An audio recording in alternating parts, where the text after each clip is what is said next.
ready to start our City Council workshop this morning, and we will open as we usually do, which is a prayer and a pledge. So let's stand and pray. Lord, I thank you for today. Thank you, Father, for it's a new day, and that we have the opportunity to serve our city today. Lord, as we step into this meeting, we start by acknowledging you. And we ask you, Father, I thank you in your word that we could ask for wisdom and guidance, and we do that. We ask, Father, that you would guide us today, that you would give us insights, that you would give us wisdom in all our decision making. I thank you for the people here, for their service, and we thank you, Lord, that you hear our prayers. In Jesus' name, amen.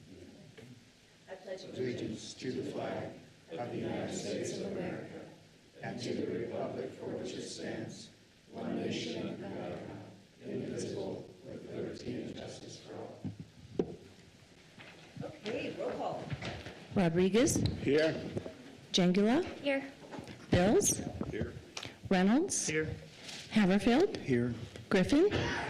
5 present, 1 absent. Thank you.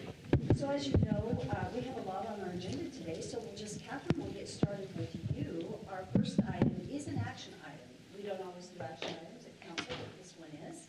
And it is to authorize the mayor to sign the FY25 Idaho State Historic Preservation Office and Certified Local Government Grant for the purpose of creating or updating design guidelines in targeted areas such as Old Manor Historic District or the Downtown Historic District. There are 2 grants. One is a $15,000 grant with a $10,000 city match grant that was approved in the FY25 Historic Preservation budget. There is a $5,000 match from Economic Development and Planning and Zoning, and Catherine Keyes with Economic Development, and Brianna's son is with Planning and Zoning. I just want to say as you get started, thank you so much. You have done a phenomenal job. A lot of work has gone into this. When you look at all the documents in the packet, I just want to say thank you. Great job, guys. Thank you so much. Thank you, Mayor and City Council, for having us here today to present on the Old Nampa Historic District. My name, as Mayor said, is Catherine Keyes. I'm an Economic Development Analyst and also the Staff Liaison for the Arts and Historic Preservation Commission.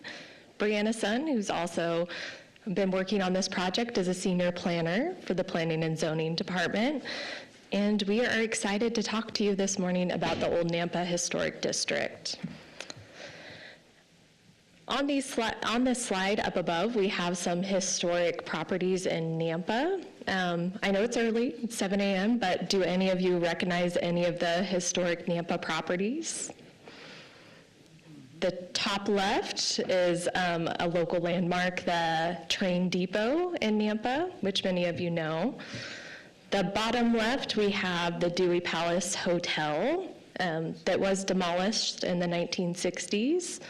Bottom right, we have the old City Hall building, which was also demolished. And then the top right, we have a structure in the Old Nampa neighborhood. All of these buildings or structures were listed in the National Register of Historic Places, which we're going to talk about today.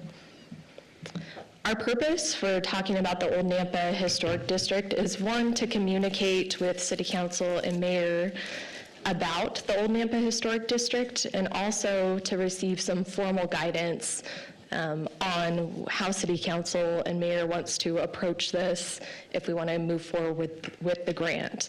So we will be asking for that formal action later on in the presentation. On this screen, you're going to see the Old Nampa National Register of Historic Places District. So on the left, we have the outline of the district. It is roughly bound by the 4th Street South, which is right near us over here. So City Hall is in the top central part of the map. And then at the bottom central, you'll have Albertson. So some just guide to where we are in this district. Many of you probably drove through the Old Nampa Historic District to get to City Hall today. It is also very close to downtown, in that historic district downtown. This is a National Register district, so in about 2006, the area was surveyed, a historical survey was done to determine whether or not this area had historical significance. It was determined that it was historically significant by the consultant on the project. They consulted with the State Historic Preservation Office, which also thought this district was significant and could be eligible for listing in the National Register. And then it was nominated for the National Register of Historic Places. It is listed in the National Register. They accepted the nomination, which is a really high honor. And I want to emphasize that point is it is an honorary designation, and it's unique. Nampa, it's a really special neighborhood. You'll notice the construction of this neighborhood is in the early 19 to mid 1900s. We have 52 houses constructed in the early 1900s. 1920 to 1930 was a boom in this neighborhood. And you might infer why if you know a little bit about Nampa history. The Pacific Fruit Express came to Nampa at this time. And that's why so many houses were built during that time. And many of the employees of the Pacific Fruit Express lived in these homes. So it's a very significant historical neighborhood. There's a lot of kit homes in this neighborhood. It's known for Craftsman bungalow homes, Queen Anne, American Foursquare, Tudor Revival style, and Colonial Revival. So it's significant. It's been recognized at the state level and also the national level of being a very special neighborhood worthy of preservation. Now, the National Register, as I mentioned before, is honorary. So there's no preservation efforts with the National Register. It's just like a certificate. We put up signs in 2007 when it was listed to honor that it is a really special neighborhood. But there are no protections that come with the National Register. So some of those buildings that you saw on the first slide, like the Dewey Palace Hotel or City Hall, were listed in the National Register, which is an honor, but it doesn't come with any protection. So we're trying to move into this area to progress in preservation with a local district from the city of Nampa. So designating it a local district with design guidelines. And those guidelines are what can preserve the neighborhood.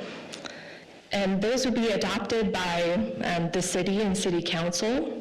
And we do have one example of that in Nampa, which is the Downtown Historic. That area was a National Register district, a smaller district, and then the city of Nampa made a local district with a larger area. And it has design guidelines that the Arts and Historic Preservation Commission reviews any changes to facades in that area and reviews whether or not it's going to impact the historic elements of the buildings downtown. So it would be a similar process for Old Nampa if a local district was adopted. Now, our project timeline for Old Nampa Historic District, I told you in the far timeline in the past, about 20 years ago. Recently, it's been picked up, which this covers the recent pick of it. So in 2022, we applied for a certified local government grant from the State Historic Preservation Office for Old Nampa. We picked that project because the Arts and Historic Preservation Commission has a guiding plan called the Historic Preservation Plan of 2020. It was adopted by City Council, and it's a prioritized project in that plan. So we presented that and some other options to the Arts and Historic Preservation Commission. They picked the Old Nampa Historic District to pursue.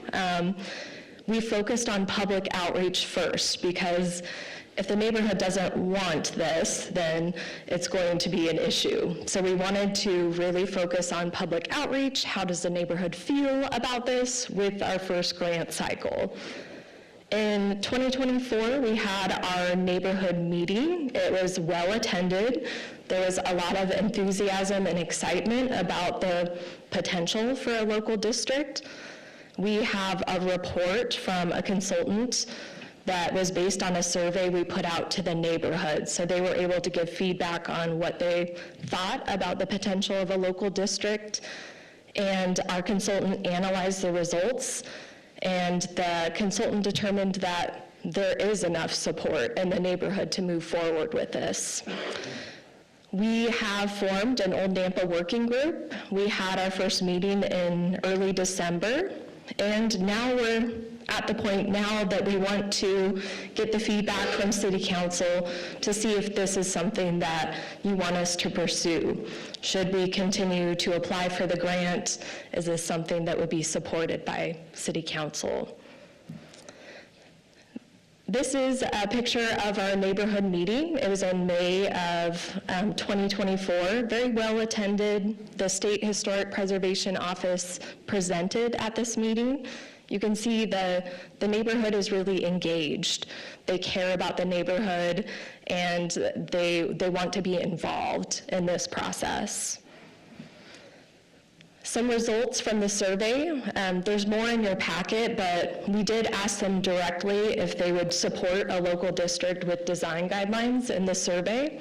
We had 50% strongly support a local district with design guidelines, which is a significant amount of support. And then we also had about 30% in the somewhat category, so either it could be kind of swayed either way. They somewhat support or maybe don't support. And then there was 19% that did not support the local district with design guidelines. We did have 42 responses for the neighborhood, and there's 243 buildings, so it was about a 17% response rate, which is really a good response. I'm sure Amy could tell you that that is a good, significant amount of responses that we received from this neighborhood. We do expect disagreement, so we don't think this will go through all the adoption process without some homeowners and citizens disagreeing with the local district.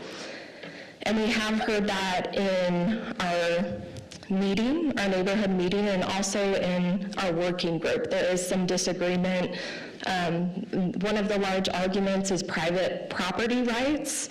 So having the local district with design guidelines would limit some of their rights as a property owner to make changes to their home. And then also another argument that you will most likely hear during the process is that it'll be additional red tape for them to go through the process, which we do hear in the historic downtown that they do have to go through more of a process to make those changes to the buildings. So we want you to know we do expect there will be some disagreement to this. This is a picture of our working group session. So we have a smaller group involved in determining the boundaries of the local district, and they will also be heavily involved in creating the design guidelines with the consultant. So, and it's a diverse group of people. They have many views. Not all are in support of the local district, so they will be guiding us, and the goal is to come up with a custom design guidelines that reflect kind of multiple views and are least restrictive, but can also preserve the neighborhood. And coming back to our core values and how this project relates to those, integrity is one of our core values. We want to be doing the right thing, looking at the long-term benefit of a local district with design guidelines, communicating with the neighborhood. They've been involved throughout this process and will continue to be involved. So keeping them informed and allowing them to be part of the process. We're guided by adopted plans, so the Historic Preservation Plan is what guides us to pursue this project. Stewardship, we are seeking grant funding, so trying to be good stewards of our dollars and making sure we do the most with what we have. Teamwork, Economic Development and Planning and Zoning has worked really closely together on this. We have our Old Nampa Historic Group working group, Arts and Historic Preservation. We'll need City Council to be a part of it, our Planning and Zoning Commission, the State Historic Preservation Office, our Canyon County Historic Preservation. There's a lot of people invested in this project. Our next steps, it's important that you know where we're going and what you'll see coming to you as a city council. So our working group is going to assist with determining the boundaries of the local district. Staff is going to prepare a draft overlay ordinance, and it will be reviewed by Arts and Historic Preservation and the working group. Staff will present an ordinance for our local district to be adopted by City Council. Staff and the consultant will complete the design guidelines through the 2025 CLG grant funds, also to be adopted by City Council. And staff will be presenting the Title 10 zoning code changes to implement the design standards, which also will be adopted by City Council. So we wanted to be very transparent, and this will be coming back to you multiple times. So we really want your feedback and direction if this is something City Council would like us to continue to pursue. And lastly, we have our action. So Mayor read this before, but it's to authorize her to sign our grant application for this project. And we stand for any questions. Myself and Brianna Sun are here to answer any of your questions about Old Nampa and this project. Catherine, thank you, that was fast. So amazed, good job. Is my mic on? This is, you want me to switch it now? Maybe this one just worked. Here we go. Is that better? Test. Is that working? Just trying to keep us on track with time. So. Not putting it in anyway. Is that So good? Catherine, next steps. Test. I can hear it. Can you hear it? I'm going to use the tabletop mic, maybe? Yeah, that's fine. I can hear it. I can hear it, just, it sounds like it's on. So, yes, go ahead. I'm sorry. Nothing like a distraction. Council, do you have questions for Catherine? Yeah, Mayor. Councilman Haverfield. So Catherine, next steps. We talked at the Arts and Historic Preservation meeting about the potential for spot locations outside of that identified zone. Is that something that these same standards can be applied to, like 16th up to Lakeview or the park area? There's some significant homes that I think would be could be recognized. Councilman Haverfield, yes. If we work on this local district and it's adopted, we could make the design guidelines in such a way that they could be applicable to different districts or areas in the city of Nampa. And that area that you are talking about, the 16th, has been surveyed. So there is a preliminary analysis of that area. Okay, thank you. Any other questions? Mayor? Yes. So, Catherine, the jogged lines, why the different lines as far as the way that, I'm assuming the blue is what we're discussing on your map? Oh, on the district map? Yes. Is that, okay, let me go back there. Is this what you're referring to, Councilman Bills? Okay. Can you explain why the jogs, why on one side of a street somebody's in and on the other side of the street somebody's not? That's a great question, Councilman Bills, something that our working group has asked quite a bit as well. So this area was surveyed. The surveyed area was a little bit larger than, so some of the cutouts were surveyed. Oh, I got to keep this. But when they nominated it for the National Register, they only included the buildings and structures that they thought would be the strongest evidence of historic significance. So some of the areas were cut out that were surveyed. And Brianna might be able to speak a little bit more to that too. Yeah, we've been asked this question throughout this whole process, Councilman. Obviously, we weren't here in 2006 when it was surveyed, but my understanding is that, as Catherine was saying, that they wanted the best opportunity for the National Register nomination to be accepted, so they put all of the homes that were the most intact in this boundary.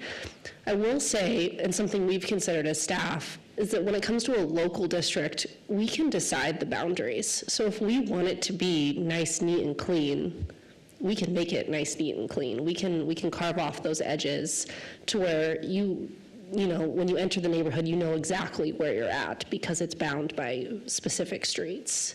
If that's something that, as a council member, you'd prefer, we'd love that feedback. But we have a lot of control when it comes to the local district. The design guidelines, who puts those together? Councilman, through this next grant that we will be applying for, we would have a consultant come on board that has a background in architectural history, and basically a consultant would put together the design guidelines. We don't have currently anyone on staff with that level of expertise to be able to say what these historically significant buildings should look like and how they should be preserved. Much like our downtown ones, as Catherine noted, it would be a similar process. To answer kind of back to Councilman Haverfield's question, ideally we would like to have a residential guidelines that are broad enough to apply to any number of different dwelling types, and then a commercial standard, update our commercial for downtown for any commercial historically significant buildings. So then, we're going to hire somebody to come in with guidelines, and then those guidelines would be before the public at large and the people in the district to review? Councilman, we would review, so the working group would work with our consultant through that process to make sure that we're producing guidelines that are in line with, you know, what the neighborhood wants. Ultimately, though, they're guidelines. So when we come back to council with the guidelines, we would have to update the Planning and Zoning Title 10 code. So we can choose at that point in time whatever very specific pieces that are in the guidelines to implement into code. Again, we have a lot of control at that point in time. So for example, if in the guidelines could be all-inclusive and give tons of ideas on how to preserve your home, you know, to the very extreme end. But when it comes to implementing that into our code, we could choose at that point in time to say, no, we only care about siding and windows. We don't care about your landscaping and your fence, those kind of things. What I think I hear you saying is that it's going to go, your working group is made up of citizens from the area. It's going to be presented to them. Correct. And then it'll come to city council. Correct. In all those different areas that you showed for city council to give approval. Yes. So the actual setting the map, that's yet a step somewhere down the line. Correct. So I believe here, let's see. So we're working with the working group, and then we'll bring it to Arts and Historic Preservation to determine that exact boundary that will then come before you to be approved. So my concern is adding extreme amount of cost, and it seems that when you touch a building that's nearly 100 years old, and then you put special guidelines and what those guidelines do and what it does to their pocketbook and the cost to remodel and upgrade. So some people don't do upgrades inside a district like that. We've seen that in other parts of the country. One reason neighborhoods go down from the information I've been given is because nobody can afford to fix and do because the guidelines and the difficulty it is. And so my concern is we think we're going to upgrade, and reality is sometimes we don't. Then you add to the individual person who now has to have additional design work done to even get a remodel building permit. and then go before the Arts and Historic Commission to get approval. And then they add more things on. And I mean, it's kind of difficult right now just for the commercial side of life. So I'm concerned about expanding this and putting it on the residents that way. It's one thing to explore it further. I was surprised you got 50%, but 50% also saying no, or very much questioning that. Actually, 70%, 50% strongly supported, 19% somewhat supported. So you had 70%, 19%. You had almost 70% of them really somewhat to strongly support, which is a huge percentage. I'm amazed at that. It's only that 20, 30 few percent that said, we either somewhat or don't support it. So that's a pretty strong, very strong support. And Councilman, I very much appreciate your concern. You're not the first person to voice that. It is not staff's intent to create more work for the homeowner or for staff ourselves. I think we have to be aware that, staff only has so much time. We don't want to be putting more regulations on people either. So the intent is, and this is, again, high level, just what we've talked about, not even having gone through really this vetting process yet, but we've talked about only requiring review on things that already require a building permit. So not every little nitpicky thing, we don't want to do that to a homeowner. Secondly, we would like to keep it at a staff level review, not having to have to go before a commission. The things that typically go before a commission are demolishing buildings. So if someone wants to demolish a building, then it might have to go before a committee to review.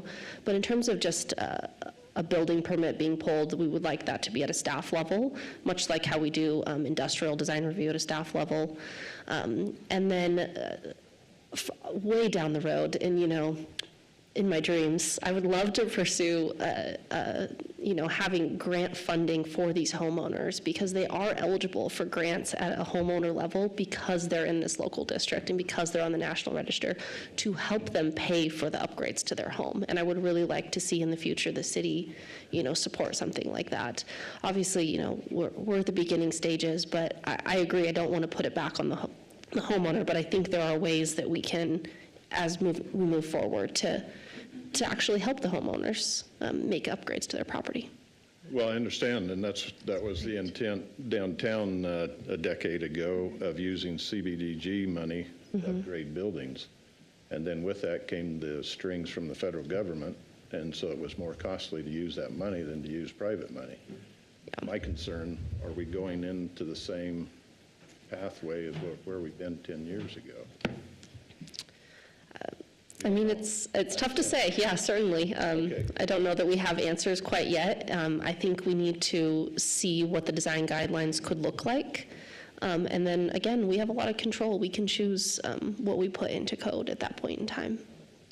And as we work on it, I think, I'm sorry. It will come back before council. Yes. Yeah. After the work is done. Yeah. Which is good. So we've got time for we've got 4 more minutes. Mayor Kling? So yes, and then Natalie, I think Natalie. It's okay, you can go. Okay. So I like the idea of the historical district, but what I don't like is the parameters that set on those old buildings.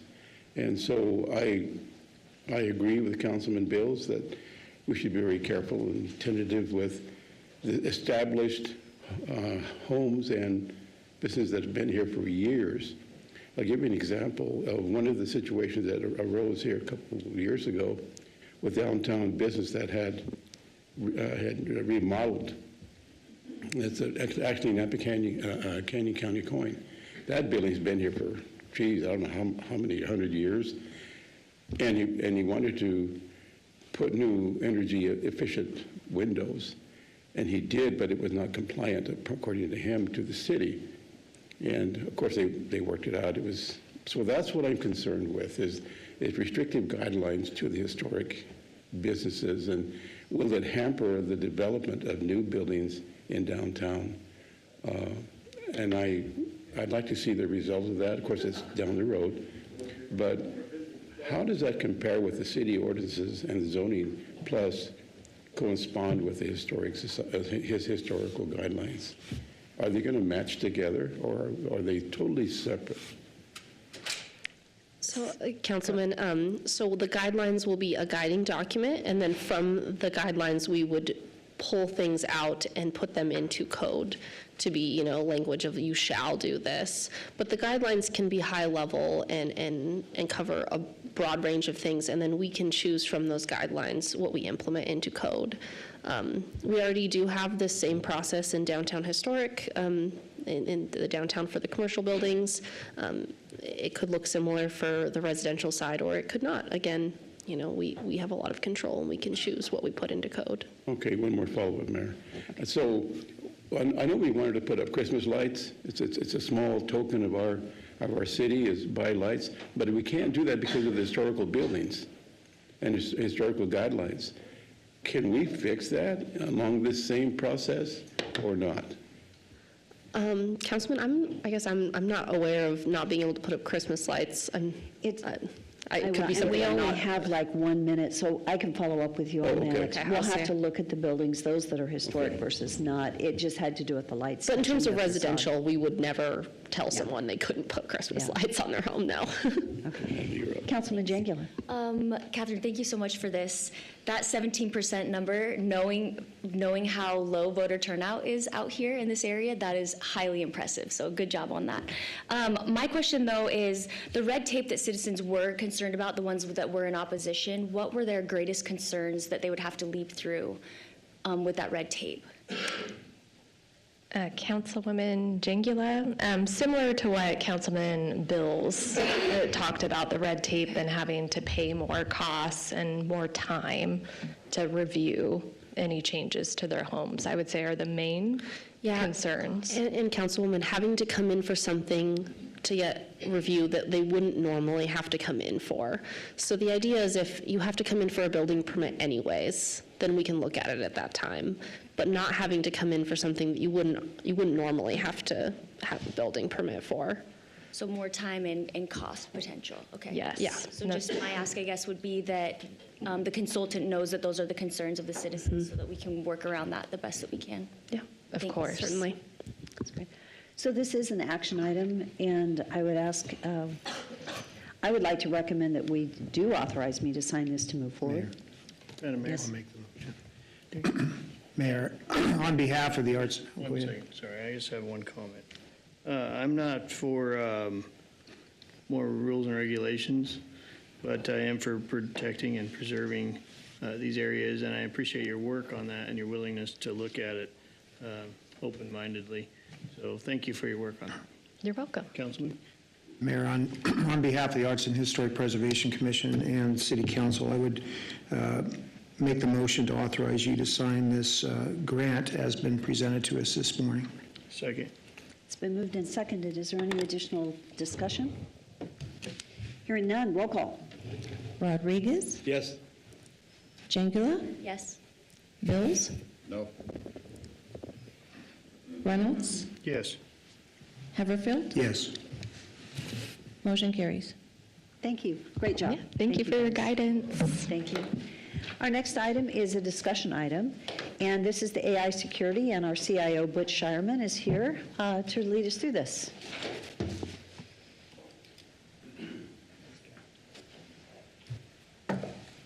There you are.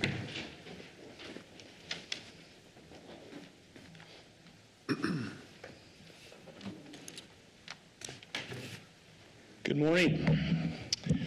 I wanted to spend just a little bit of your time to kind of do some educating, hopefully, and clarify some maybe misconceptions or maybe affirm some proper conceptions when it comes to artificial intelligence this morning. So with that, we'll jump right into this.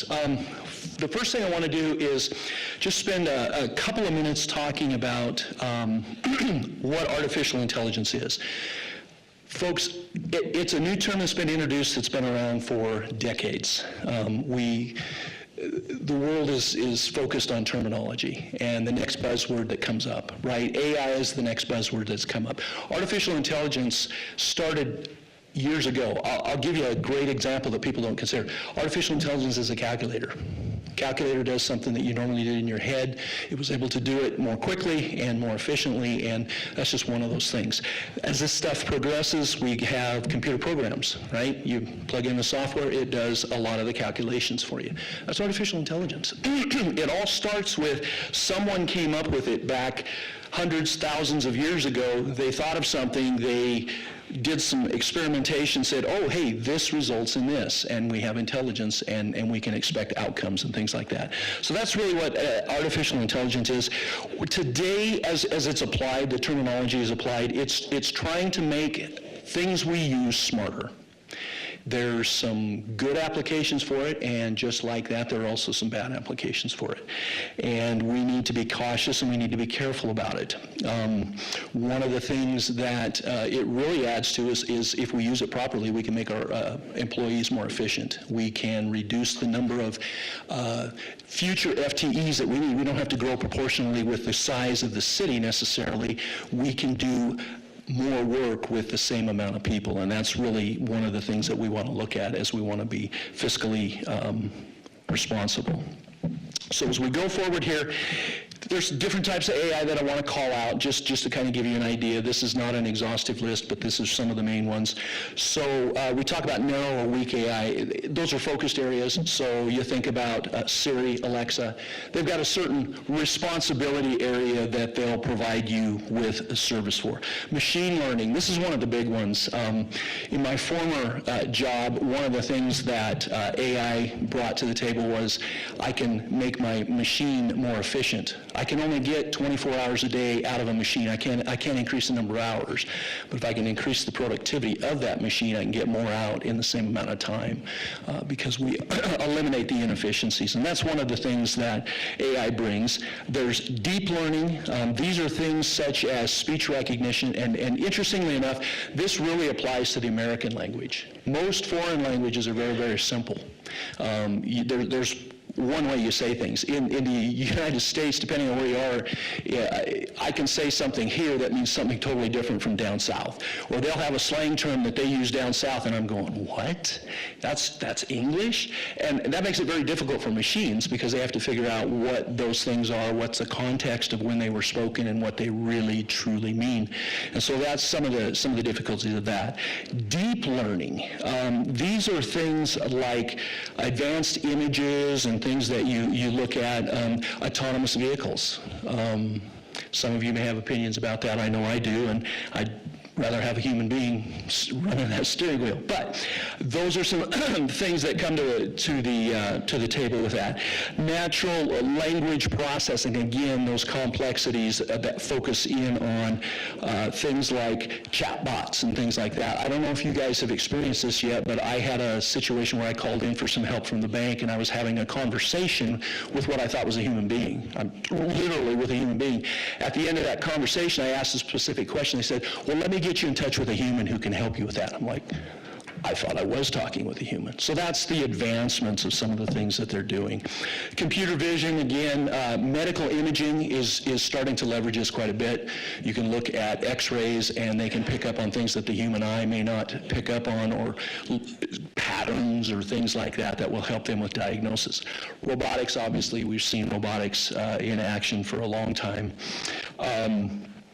Expert systems, things like in the financial world, going through and analyzing data, analyzing patterns, analyzing investment activities and response to stimulus and all of those things, can do that analysis for you and say, I'm going to give you a pretty accurate prediction. There's no guarantees, but we can get a lot closer than you can just through the human processing. And then the big one that's probably on everybody's mind that you see out there is generative AI. Things like ChatGPT. Those things introduce some risks, and we're going to talk about that right now in this next section. I want to talk about some security risks. Data privacy. Here's a big one, okay? I tell an AI system information about myself to do something. What are they going to do with that, right? Are they going to now they know something about me? And in the case of the city, for example, if we share financial information, we share plans, we share whatever, etc., if it gets into the wrong hands, that's a big problem. And that's why we've taken a very restrictive approach to begin with. We've become very, very protective and said we're going to err on the side of keeping it out for now until we understand what it's going to do. And then as we determine what we do and do not introduce, we're going to do it carefully and we're going to do it wisely. One of the things that I will say that we are advocating for is with a normal, like a Chat GPT AI, when you feed it the information, they own that. I'll give you a great situation. My former employee, our big competitor was Samsung. Samsung's IT director, when AI came out, made the decision, we're going to write all our software through AI. I'm going to eliminate my need for humans to write software. So they did that. Guess what? That platform now owns that software. And guess what? I can get to it. So I could go out there to ChatGPT or whatever it was and said, hey, give me the code that Samsung wrote for their production. I just got an advantage because now I know how they're doing it. There was a lawsuit that came over it. They got it settled. They got that stuff out of there. But needless to say, there was information that was leaked as a result of what they had done. That same thing could happen for a city or any person, an individual. So what we would do in those cases is we can bring in, and we're actually working on one within the IT department right now, a generative AI system that we keep the data and it doesn't get shared outside. So it creates an intelligence base for us internally, and it never gets shared out with the public. Okay, and so those are the things that we're looking at to help mitigate those things as we go forward. Can we ask a question? Absolutely. Okay, thanks. You bet. So when we get emails from out of network, let's say from Nampa residents, on the bottom of that it says, of our email, it says this is outside of our city of Nampa site, whatever. Our domain, Our domain. Does your group check those, make sure they're original, or do you check the security before you send them on to us? So we have limited a bit. So we have systems built in through our Microsoft Azure environment that does go through and it looks for nefarious or all of those things. But what we don't have is the ability to open those attachments to see if they're nefarious. We don't have the ability to check all of those links that are in there. That's why we send those phishing things through. KnowBe4 sends out the phishing things to say, hey, be careful if you don't know what this is. In the future, those tools will be available. They're getting smarter. So yes, but at this point, we don't have the ability to guarantee to you that what you receive through our filters are clean. Okay, thank you. Yeah. So one of the other concerns and risks is job displacement. We don't see this from a city perspective as a serious risk. What I see as a benefit to this is as the city grows, if I can do more work with the amount of people that I currently have, I just don't have to add to my staff. I'm not looking to eliminate the staff, I'm looking to make the staff that we have more effective, more efficient, and able to address more citizens as the population grows. So I think that's the approach that we look at as an advantage to us. We can work smarter is really what it comes down to. And then, of course, security risks.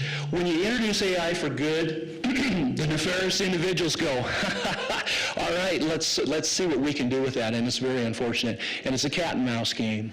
And so when you use generative AI to help make yourself more efficient, let me give you an example of generative AI would be beneficial is produce for me the framework for a document to create a grant. Okay, so we just talked about a grant. It can go out there and it can format all the sections. You can say, okay, refine this, and you have a conversation with it, and it refines that down. And pretty soon you have a grant form that now you can take and fill out the details. Okay, it's for the internal portion of the city of Nampa or whoever what it is, and you fill that stuff out, but you don't have to do the framework. That could save hours of work for people. Okay, well, on the same token, then the other side of it says, okay, well, let's create these forms and let's build some bugs in it or some viruses in there and do some things, and so we have to protect against those things. So those are some challenges that we have. The benefits, we've talked about a number of them, but threat detection and prediction. Let me give you an example. You guys don't know this, but we had a DDoS attack at the city on Monday morning, and a DDoS attack is a digital disruption of service. What it is they're not attempting to steal any information necessarily. They're not attempting to steal your credentials or your finances, but what they're trying to do is disrupt your service. So the idea is there's ways to connect to the city. You make a request, okay? I try to get in, I have to have my credentials, but in order to do that, I have to enter a user ID and password, and that takes us then, on our side, our system has to say, okay, what's your user ID, what's your password? Well, that takes service. Well, if I hit you with that 10,000 times within a couple of seconds, now all of a sudden I brought all your services are focused over here trying to validate these invalid credentials because they don't know, right? Our system doesn't know if they're valid or invalid. They're trying to figure that out. It brings your system to a halt. In this case, it started locking accounts. So the accounts were, okay, you tried logging in 3 times with the wrong password for that user ID, so we're going to lock the account. So we were getting phone calls on Monday morning, hey, my account's locked. So we're like, okay, that's unusual. You must have typed the wrong password, so we unlocked it. 2-3 minutes later, we get this call, hey, my account's locked. I thought you unlocked it. Well, we did. We look again, it's locked. So then we had to step back and say, oh, something's going on that's causing this, and so we had to methodically go through all the different, look at the incoming ports, we had to look at the systems, and we had to look at all these things and do analysis to figure out what it was, and we determined that they had infiltrated or attempted to infiltrate our VPN system, our virtual private network, for people that log in from off-site. And it was hammering our system, so we turned it off. Problem went away. Okay, then we went in, we put mitigation things in to prevent them from doing that again so that we could turn the VPN back on. So all of those things took us time. It took us an hour to get it all figured out, and then by the time we got done, AI could have done that if we had an AI security system in that particular point. They would have pinpointed it right away, said, you got a problem here, we're going to shut this down, we're going to notify you, here's what we recommend you do, and we can do it very quickly. Okay. So those are some of the benefits to it. Incident responses, as you build policies and procedures, it can follow those policies and procedures that you've established, and it can walk you through it. Okay, here's what you do next, here's what you do next. I don't have to pull out a manual and say, okay, oh yeah, I got to go to section 3. Okay, this is what I do next. Okay, now go to... It can just do it for you and methodically and quickly walk you through that. Behavioral analysis, we can look at users and we can say, okay, what's a typical day in the life of Billy Joe out there? Okay, he normally does this work in this department, he goes through there, he does all this. All of a sudden we see his account is over here hitting the finance department for a bunch of different things. Red flag. So it can flag us and say, hey, you need to probably go look at that account because there's something unusual going on here and it's likely somebody nefarious has stolen that account. So there's some things we can do ahead of time. And then you can go through all of these. They're all very, very related. Enhanced vulnerability management. Those are some predictive things. We can go in and say, you know what, we do an analysis of our systems. We had Department of Homeland Security come in last year and do a penetration test where they test all of our systems, see our weaknesses. They were able to go in and infiltrate and steal a number of passwords, and they came in and said, the reason we were able to steal those passwords is because you have this little loophole in here. You need to close that. So we're in the process of closing all that, but if we had an automated system in there in our security, it can do that constantly and say, okay, guys, here's your weaknesses. You need to focus your attention here. You know, I know you're spending your time over here trying to beef up security, but that's really not, here's your hot spot. And we can focus on those things and kind of stay ahead of the nefarious activities that are going on out there. All right. Some additional benefits, phishing detection, like, you know, we send out these know before emails for you guys to say, hey, you know, are you going to click on it and get caught? And we you know, you slap your hand and say, don't do that. That is never going to go away, unfortunately. Our last line of defense is people, right? And the nefarious individuals know that. If I can get one, see, here's the problem with security. The nefarious people only have to be successful once. I, protecting the city, have to be successful 100% of the time. those are insurmountable odds, right? It's really tough. When people talk to us about, well, you haven't been hit with a ransomware attack, or you haven't been hit with this or this, my answer to that is it's not a matter of if we'll be hit, it's when. And we're doing everything we can to make that when way out in the future. So we're doing all we can. But artificial intelligence can help us with that if we apply it correctly. Again, network security, it would have picked up that DDoS quickly, or it would have looked and said, okay, you've got a bunch of these users that are coming in with IP addresses from China. That's one of our biggest infiltrators right now, is China tries to hit us constantly. Policy optimizations that can come in and say, okay, your policies say this, but in order to protect yourselves, you need to up your policy, and you need to make these changes, and it can make those responsive to us. And then it can also get ahead of deceptive technologies that are out there. So one of the things that some of the AI security systems do now is they've got a pipeline of information that gets fed into them constantly that says, okay, it was discovered in, unfortunately, it's at the peril of somebody else. So the city of, Salt Lake got hit with ransomware, and this is what they did. Well, then they feed us that information into our system that says, okay, protect against those things so that doesn't happen to the city of Nampa. And you learn from those things as well. And then, again, we've talked about these as we've gone through it, but the challenges of not embracing AI, it just increases the security. We've got some intelligent and bright and brilliant people working here at the City of Nampa in the IT department that are protecting you, but unfortunately, we can't work as fast as technology does. And it has all the data at its fingertips. It can process things in milliseconds. It takes us seconds and minutes, and it doesn't sound like a lot of difference, but when you start talking about security and reaction and action, that's huge. It can also help us, if we don't go down that, we may miss out on opportunities. For example, like AI, we talked about AI from security, but from AI from a financial perspective, are there creative ways to do your budget so that you can do more with the amount of money you have, things like that. It can do the analysis and say, hey, if you challenge your money here, you get more return on your investment because of this is what history has shown, and we can do that analysis. Doug and his team are able to do that, but certainly not as quickly, and they may not have the time to do that thorough analysis that we can bring to the table. Quality of service, right? Are there things that we can help people with that can self-serve themselves? Some of the things that we've done in IT is you can reset your own password. You don't have to call us to do that. That's a convenience. That's nice, right? I'm locked out, so is there a way that I can unlock myself? Well, they walk you through a various set of questions to verify that we know some things about you that prove that you are you. Duo authentication and things like that we've introduced. So those are the things with that. So with that, I'll open it up for any additional questions. Doug, thank you. I appreciate the work that you do, and really, it's, your role, or the role of a CIO, has shifted in the last years, where, and just for council, a lot of time is spent on softwares and all the work in managing everything, but a lot of time has to be spent right here. And protecting the city is a very, very high priority, and you've done a good job. Thank you. Thank you. Council, do you have any questions? Yes. There was a series of movies a few years back where AI became self-aware. I won't go there, but Schwarzenegger did. Yes.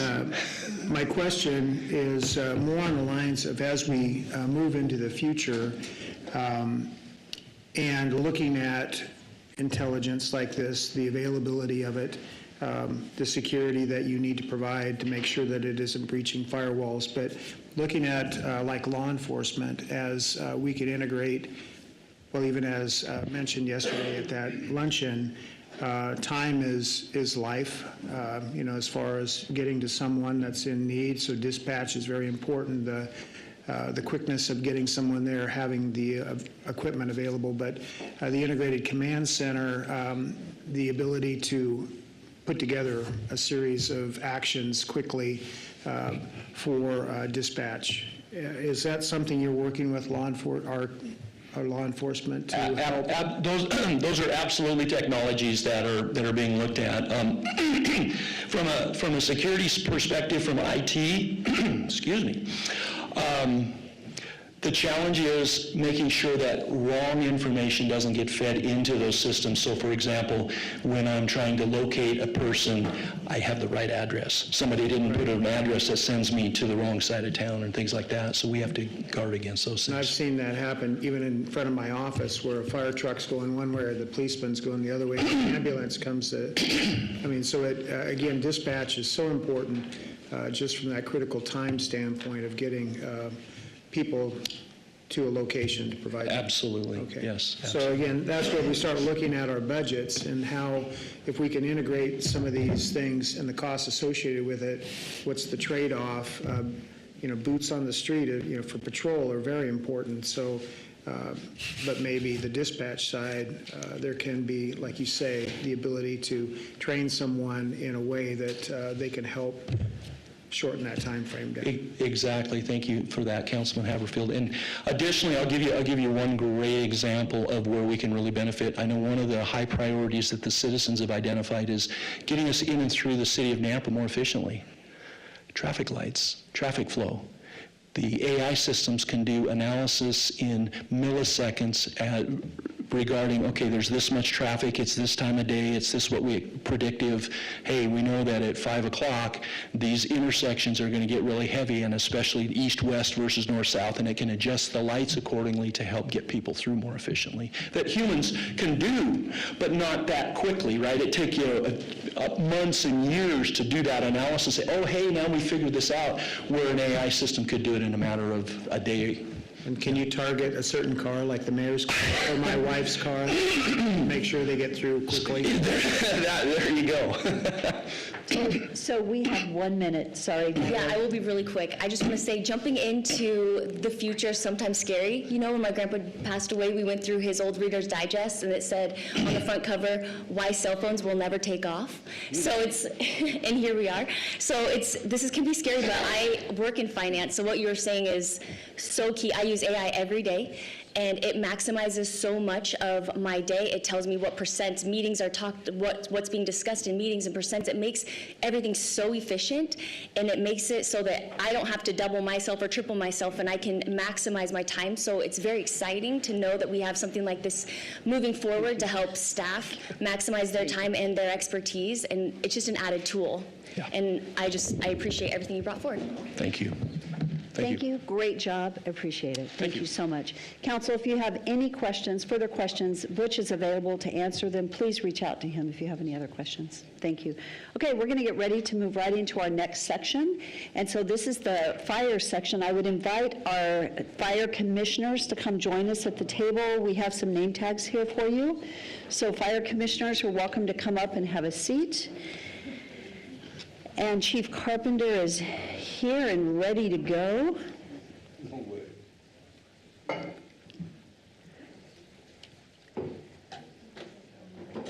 Do we need additional seats? There's some seats over here if it's too crowded.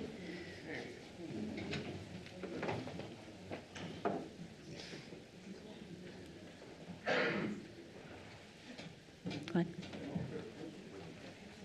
What's it? Okay.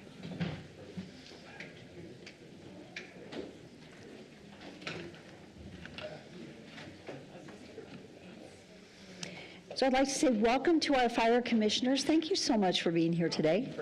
We appreciate it. Could we just real quickly for the record turn on your mics and go ahead and share who you are? So we have Commissioner, go ahead. Paul. Yeah, so I'm Commissioner Paul Jones. I've been with the Fire District since 2019, since the merger with the Fire District and the city when that annex took place. Thank you. Commissioner Nick Shan, been with the district since they became a district, so I'll be Zone 3. Zone 3. Commissioner Danny Ryan, been with the district since the annexation in Sub-District 5. Thank you. Thank you for serving. We appreciate it. Kirk, we'll probably have you present. Up there? If you don't mind, but would you rather be there? It doesn't matter to me. There's a mic there. You could, if you don't mind, that'd be great. And I'm going to just provide a couple opening comments while you get set up there. I don't have a PowerPoint, just what was sent. Oh, okay. I don't think the council, Well, after my last one of taking the whole hour through a PowerPoint, I just figured we have an so agenda. maybe you don't have to sit there, but if you want to sit here where we can see you, it's a little crowded on that side. Sure. But we'd need to get a mic for you, or you could just take the handheld if you would rather, since you don't have a presentation. But as we get started today, then I just want to say, so this is a discussion item. And council, there were a number of items that were included in your packet. Well, it does say it's an action item, but I don't know if we're actually taking action today. Yeah, it's intended to be a discussion today. And I will go ahead and read what we have on here. This is for the City of Nampa and the Nampa Fire Protection District Collaborative Workshop.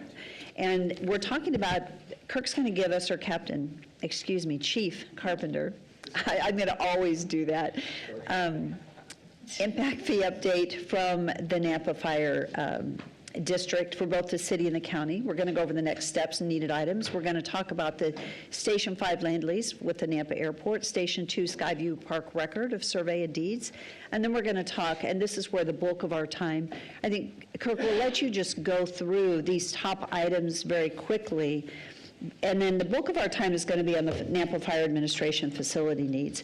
I was just debating as we kick this off, because not everyone was here when we began this process.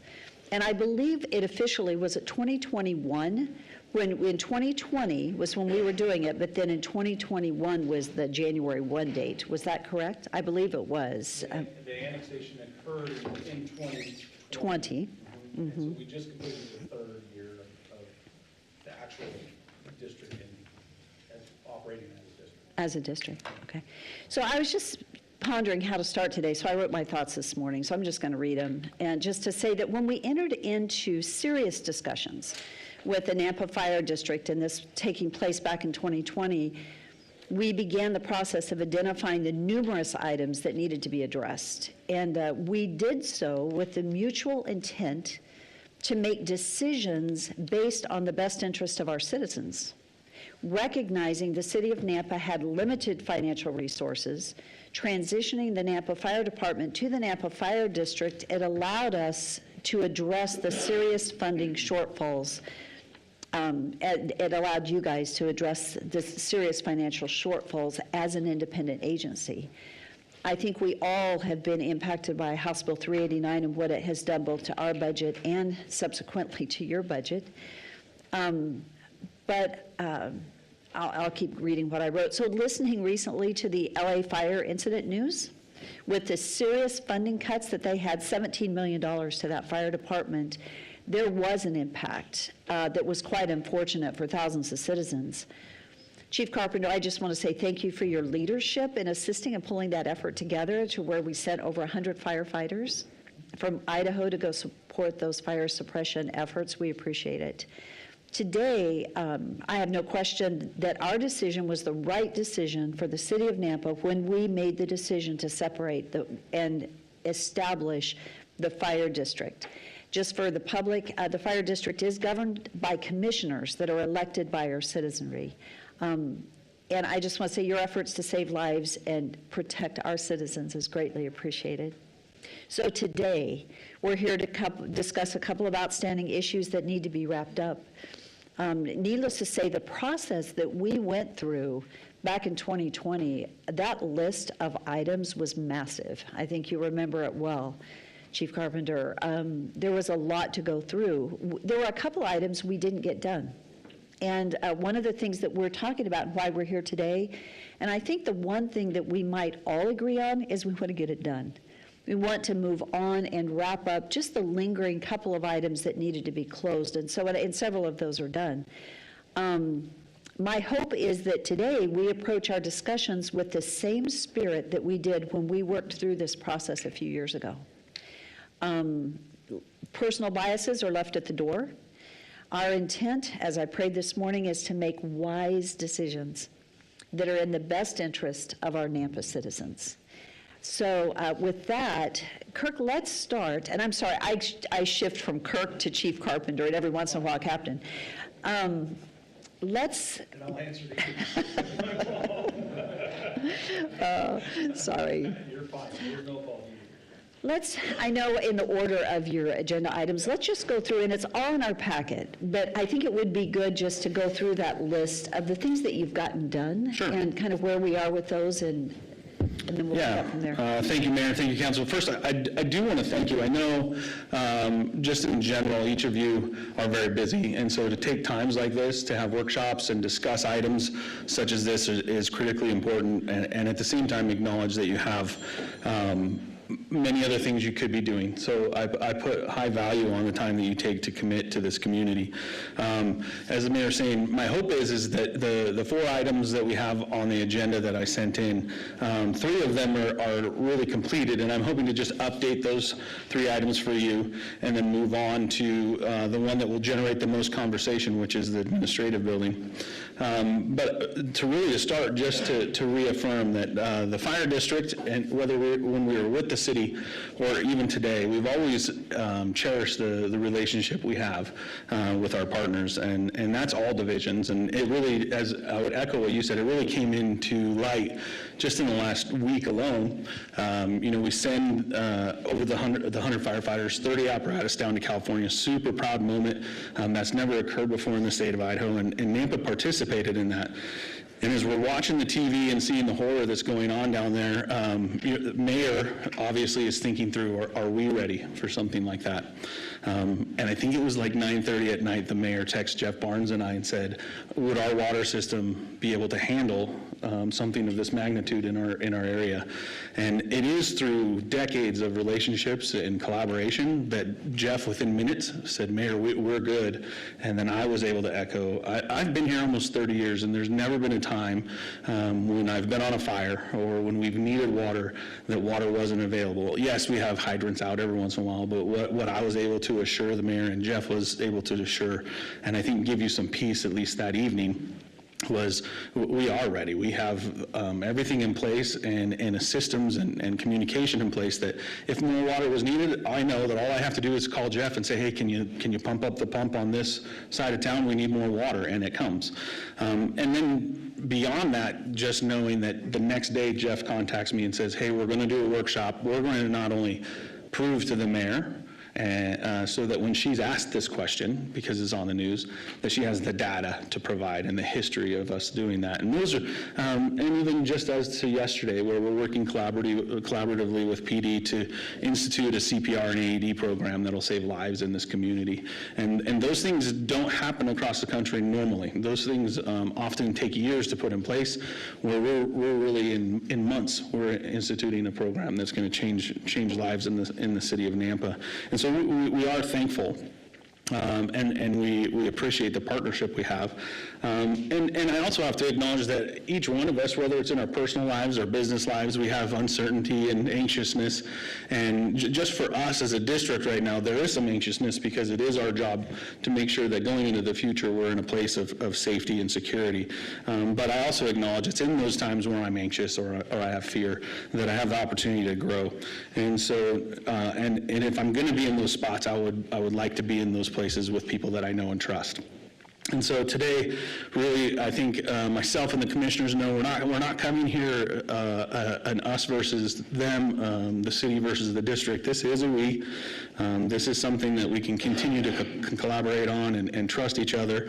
We know it's not a negotiation. This is just us looking at what was done in the past and trying to create a future that's both fiscally and appropriately right for what is the citizens of Nampa and the assets that they give us to manage for them.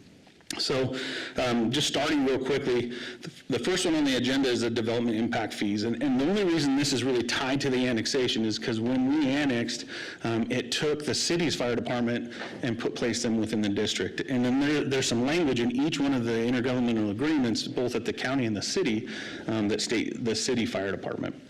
And so as we moved forward and updated our CIP, we also now have to update those intergovernmental agreements to reflect that we're now a fire district. And so what has been presented to city legal, it's been some time. We've already accomplished at the county. We do have a new intergovernmental agreement signed with the county, but in that process, we have to have a new agreement signed from the city, removing the city's name from that agreement, because the one that currently was under operations says for the City of Nampa Fire Department. And so we do need council's signature to remove the City of Nampa from that agreement. I guess for reassurance, it isn't a different CIP. It's the same CIP. And we've been very lucky that the members of the city's DFAC committee have all volunteered to be on the Nampa Fire Protection District's DFAC. So the way that looks is we go into the same meeting when the city's DFAC meets. We present on a separate agenda the fire department CIP, and they put their watchful eye on that, both for the city and the county. So the same CIP goes to both. The other two documents are really updates for the city. One, acknowledging that the city will continue to collect impact fees for the fire district. And then the second is the piece that was missing, and I did email the council, that the error I made in our first workshop is I had already thought we were paying a fee for the collection of impact fees, and it turns out that is only at the county.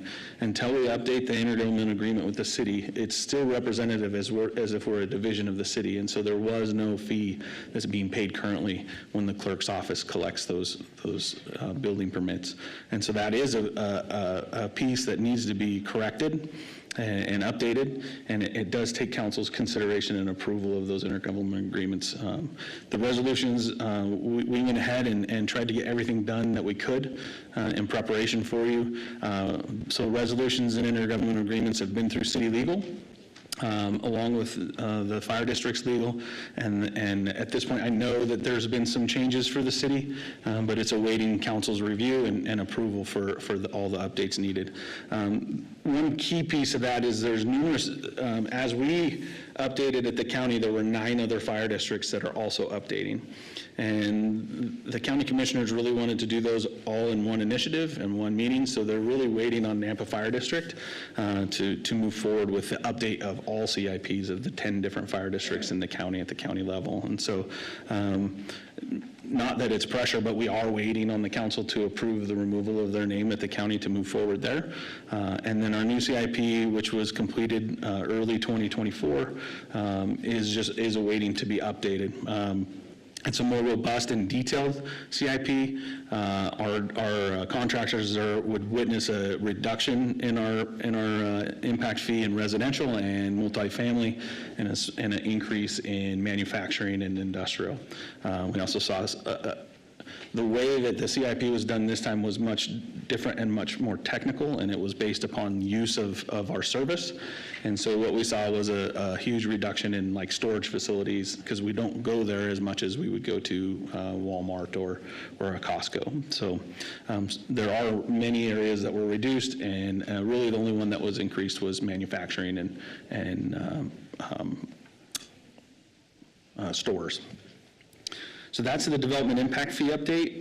It is with City Legal. I'm hoping that they will be able to present that to you, and you'll be aware of what's in that. Those items were in the packet for you to read and go over, but the reality is it is just an update and name the second agreement between the county and the city with the Nampa Fire Protection District. So on that point, I'd like to say, I don't think we'll discuss it in the meeting today but I would say that if council has any questions, they can get with legal if they have any questions on the documents. Preston's just started this week, and so we will be looking, and I do, just for you, for the commissioners, it has said at our legal side, of which I do apologize, we want to get it done. We need to get it done as quickly as possible. So that'll be one of the first things, hopefully to wrap within the next week or two. It will have to come before City Council for approval. Maybe our goal is for the first council meeting in February. Since you do have the documents in here, if you would get with us, get with the mayor's office, you could get with Rick Kennedy, but now that Preston's here, if you have a question, we'll direct it to Preston. If you have any questions or concerns. So And Preston, I'd be happy to come and sit with you if you need any history on the documents or any of that stuff too. That'd be great. Todd Lakey and I are connecting with his office, and so it'll probably be a round robin with the three of us. Okay. Looking forward to it. Perfect. The second item on the agenda was Station 5 lease with the airport. I just wanted to reaffirm with the council that we've been working diligently with the airport staff. We are comfortable with the current proposed lease. I know it's with both city and district legal, and really just looking into the long term of what that looks like. We were on really a year-to-year lease with the airport, and we were having to renegotiate. So what we tried to put into place was a long-term lease. It appears it's going to be 2 10-year leases, and those will have escalation clauses for cost, and they're all based upon a comprehensive study that the airport did, and as you can see in the notes, we currently are paying $17,000 annually for the lease of that land. We did let the airport know we are very interested in purchasing, just understanding the FAA rules, that if the airport was ever to grow enough that they decided that they needed the land that the fire department sits on, the way that works is they could evacuate us from the property and not compensate for the building. And so obviously in the interest of our community and the commissioners, we are very interested in purchasing the land so that we would never be moved. But we realize having a long-term lease in place secures that for us, and we're comfortable with where those leases are. And we do think that the staff at the airport, Lindsay has been great to work with, very receptive and quick to work, so we're thankful for that. Station 2 and the Greenhurst or Skyview Park, ROS and deeds. Just an update for you. We do have the deeds here for you today. I know they were in your packet. This is just a topic that, when the annexation occurred, the assets of the city that were fire department related were transferred to the district. And at that time, unbeknownst to any of us, the transfer of Station 2 included a full 20-acre parcel. It wasn't discovered until about a year and a half later while we were doing some asset reports for the state, and we were sitting at a table and noticed that one of the boundary lines was considerably longer than what we know Station 2 to be. So in the transfer, we were given 20 acres, and I had joked with the mayor plenty of times that I was going to start a funding opportunity hosting softball tournaments on the grounds and try and fund the fire department with those, all in joking. But from the very beginning, when that was found, we knew that that was an error. We know that on document it was given, but that was never the intent. It took us some time. The district went forward with paying for and completing a record of survey, repairing a few items that were found during that process, whether that was easements and parts that needed to go back to the city, ultimately to complete to hand back the 18.5 acres of park and soccer fields and softball fields back to the city, and then split off the 1.5 acres for Fire Station 2, and those deeds are behind you, and I'll give you those physical deeds. And in that, it's an example of what we're about to talk to, I think, of the administrative building. There are those times when we're going through, and we knew these things would happen. We knew the effort that we took in the annexation was humongous. And at the same time, we also knew there were several items that we couldn't complete during the year in which we were going to take on this effort, and Station 2 was not one of those. That came up during the process. But we knew that training and administration were going to be things that we needed to have further discussion on, because when we were moved from the public safety building to where we were, it was just an empty space that the city had for us to occupy until a better solution could be found. But in this example, I would say on document, it was a transfer of an asset much larger than what was intended. And knowing that we are people of integrity, even when there's questions or those anxiousness, it could easily be seen where, or even felt like it sometimes, where we were holding hostage that 18 acres. And although jokingly sometimes we could say, well, it looks like a pretty good place for our admin and training grounds that we could have, that was never the intent, nor would have ever happened, right? We knew what was right, we knew we had to do the work, and we knew we had to make the intent proper and correct. And so that is completed and filed with the county and is back within the city's ownership.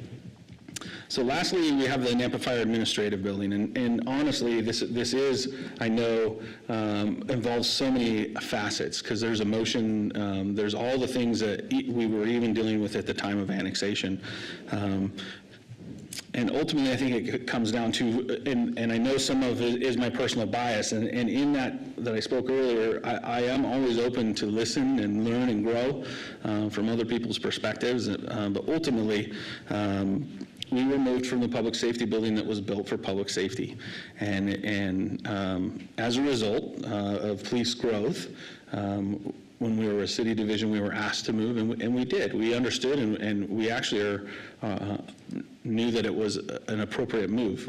There was nowhere else for the police to go. It was either find us a different home or build another building for the police department. Those were really the two options that were presented during the impact fee study.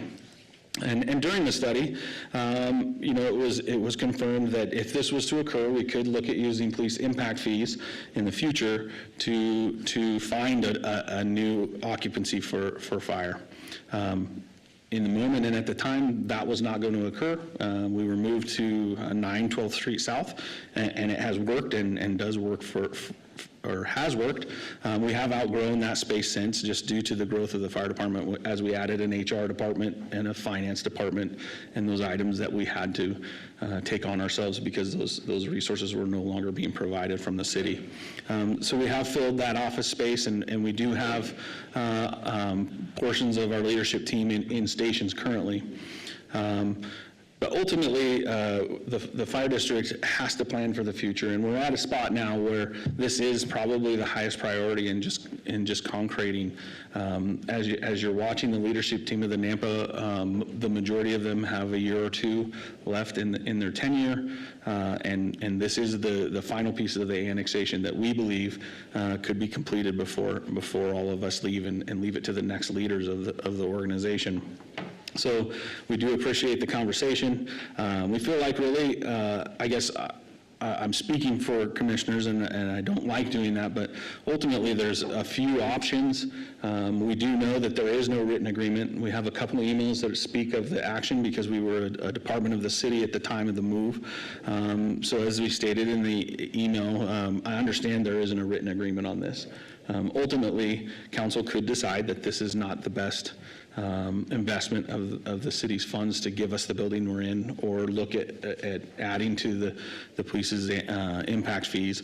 And so I just hope that the consideration of what the intent was at the time of the annexation, before we were a district and while we were with the city, was to find a space for the fire department. We really see that there's a few options. The one we presented in the email sent was to transfer ownership of the facilities that we're in. I think you all are aware that we are currently looking at another building where we did sign a letter of intent. We're currently doing all of our due diligence to ensure that this would be a building that would be lifetime building for the district. It is so far the only opportunity that we found that would be affordable within the value of the space that we left at the public safety building. So the intent would not be for us to stay downtown. So if it is a building that the city would like to keep, and I don't know, maybe the police are growing enough that maybe you would move police admin down there and have offices for the more officers that you're going to hire for police. But ultimately, we just want to conclude this so that we can move on and be effective as an organization and provide some stability for the future leaders that are coming into the organization. So I guess to go over what I see as the options is really, one, transfer ownership. To be very transparent, that will be traded for the building that we're looking at if that was to be done. They are interested in they are investors in our downtown future, and they have interest in where the downtown goes. It wouldn't be a straight across trade at the value of the building, but it would be at least a bonus to what we're looking to do for the fire district. The second one would really be to reconsider adding to the police's impact fees. This is not suggesting take away from what they already have. This would be adding another item onto their CIP that would put the equivalent amount of funds that you decide on into their impact fees, so it does not affect what they have plans for the future for their organization. It would just be strictly remembering that it was their growth that moved the fire department. And thirdly, the only other one that comes to mind is let us move back in with our brothers in blue and put us back on the second floor of the public safety building. I don't know where, I could sit next to Joe all day long. We would just have a fun time. But so ultimately, it comes down to the two choices, and the third is nothing. And I know that that's not the intent. And at the same time, I don't want to negotiate with you, and I know the commissioners don't. We just want to secure the future of the fire department. Thank you for those comments. I do want to say that you have stated it accurately, absolutely accurately. At the time when we moved, just to restate, there was a discussion. They were a department of the city.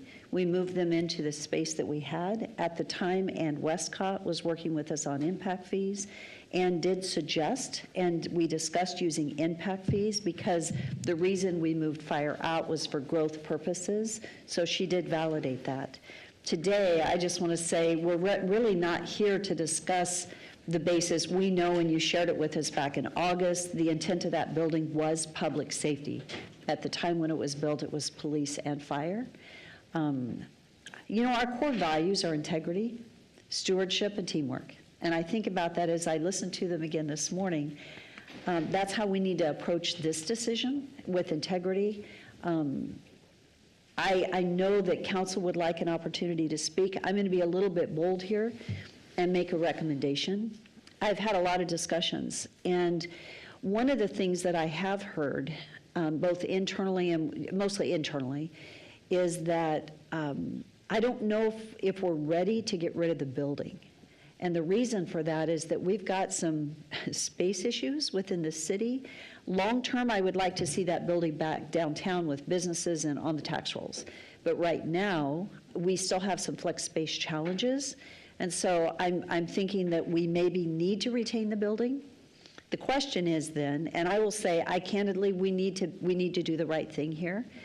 And so one thought that I had, and you and I didn't get to talk about this, but whether we pull the funds from impact fees or from whatever we do, we really need to identify what the value of that building is. Because in my opinion, we owe you the value of the building. If you were going to trade the building, my recommendation is whether we get a broker's assessment, which is a little cheaper and faster than an appraisal, or we both do independent appraisals, we identify the value of the building, and we need to make you whole. Because at the time when we transitioned the fire department into the building, it was the space needs, right? As you stated, when you grew because you took on finance and HR, you need more space now, which is totally makes sense.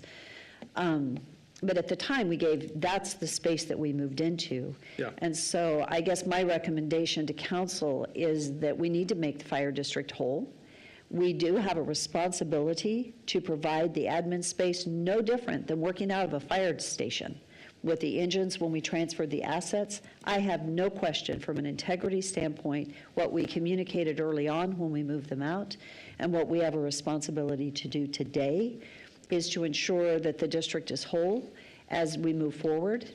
And if we choose, my feeling is that we may choose to keep the building because we could use it for flex space for the coming years, is that we identify that value, and then, which maybe that decision won't be made today. My recommendation is that we move forward, whether it be a broker's assessment or what we mutually agree on. We could do that, mutually agree on a broker's assessment, which would be faster and cheaper. But if we decide to do appraisals, we could do that and identify what that correct value is. But it's important that we make the district whole. So with that, council, would council like to make some comments, questions? thoughts? Okay. Chief, we routinely do committees and to save time for our council members because we have a lot of stuff on our plate. Yes. We're not a full-time council. We did have a committee in place to meet with you and resolve this. I have a little bit of frustration because my understanding is I was originally on that committee. I gave my spot up to Councilman Haverfield.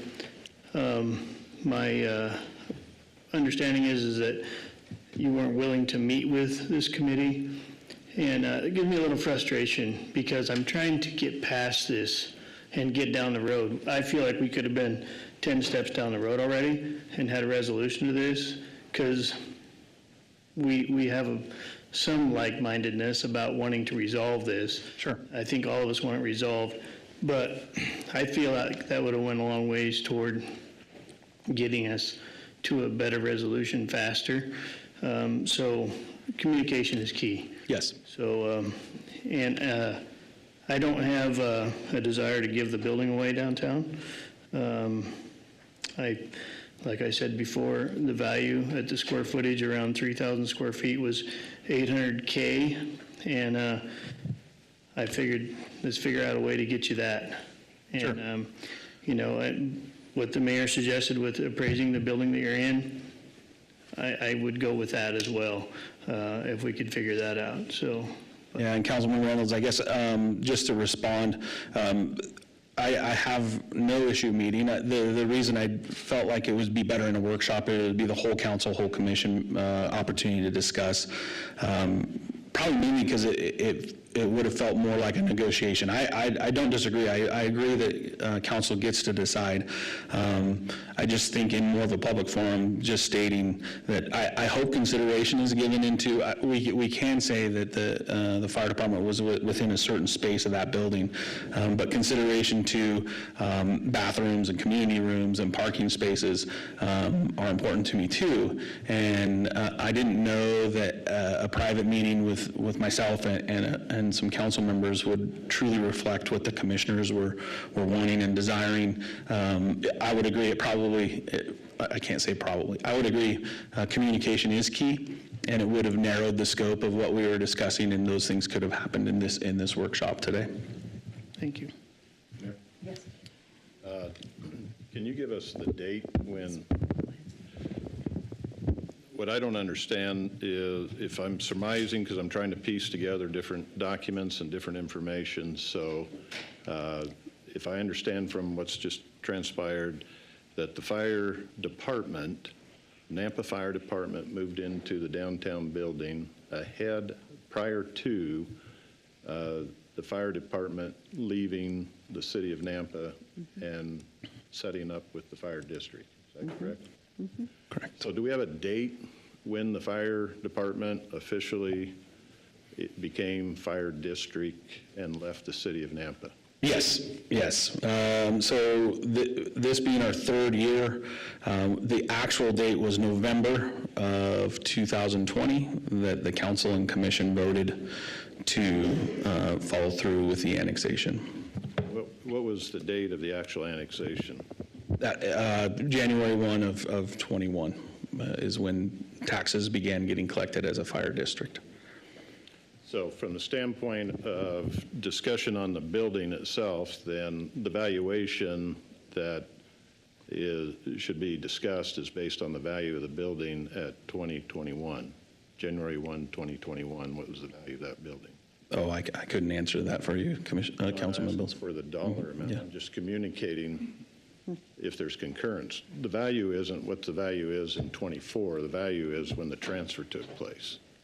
And so in terms of city obligation that is being raised, I don't see a city obligation in 2024. I see a potential issue that wasn't resolved in 2021 when the transfer took place. Right.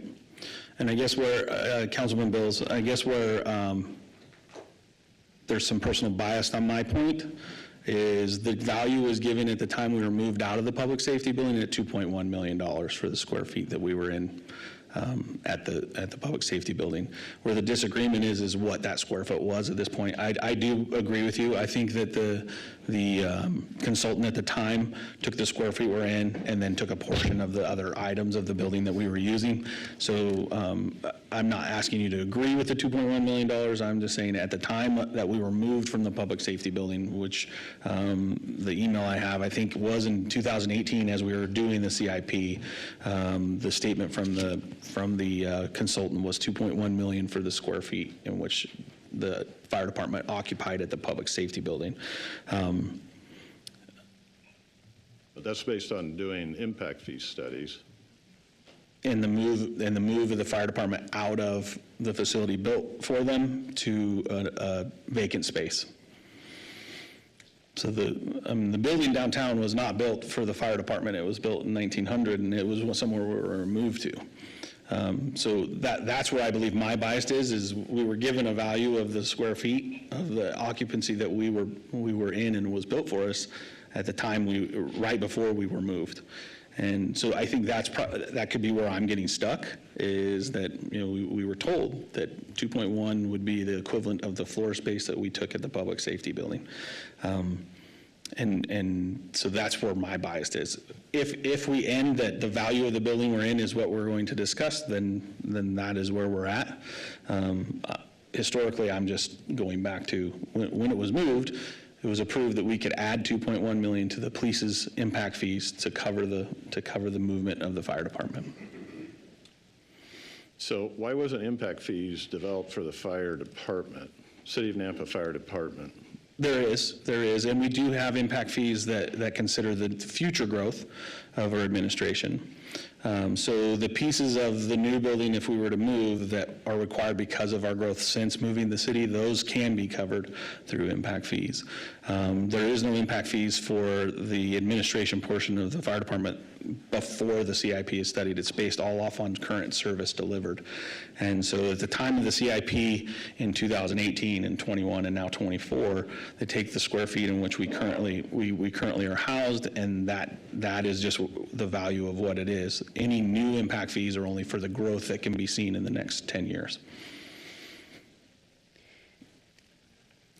I might mention that the impact fees that were discussed were the police impact fees because the police needed that space. And so the impact fee calculation was based on the fact that that was currently the fire department admin space, and police wanted to move into it.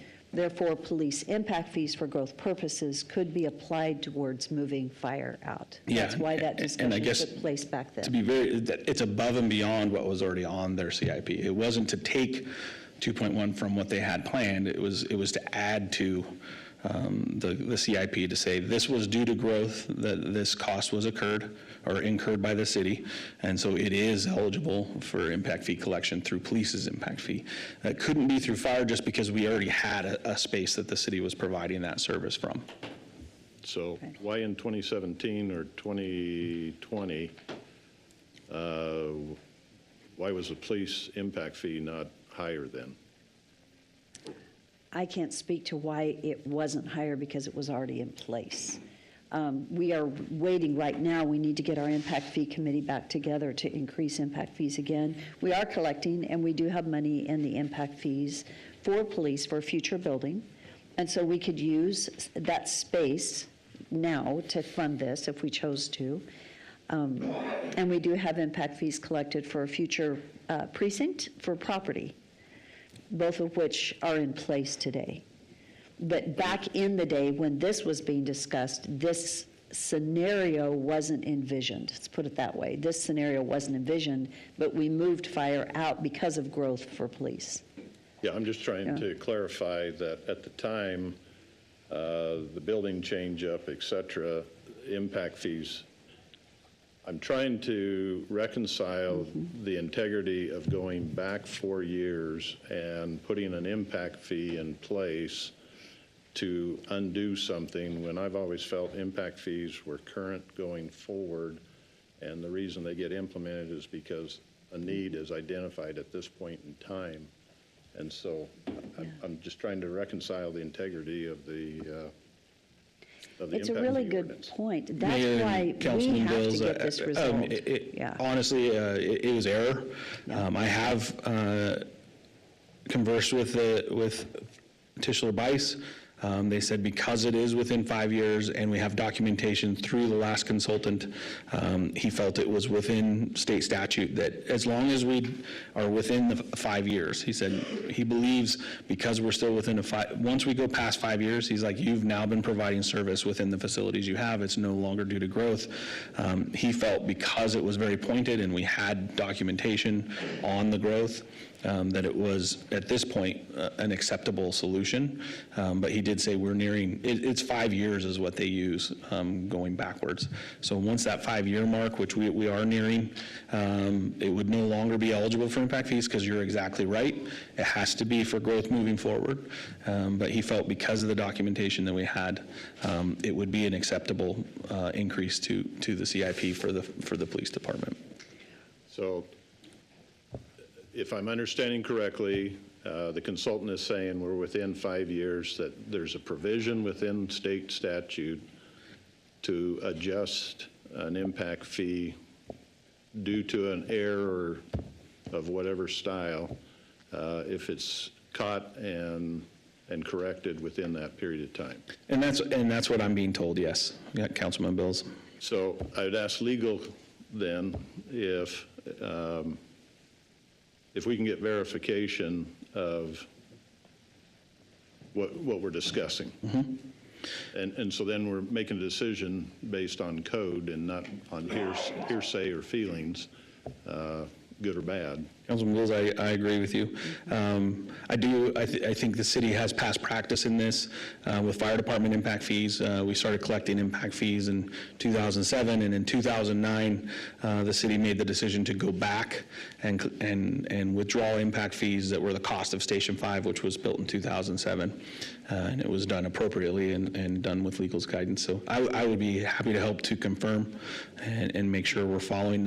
I would agree with you. The last thing I ever want to do is do something suspicious or outside of the realms of what we're allowed to do.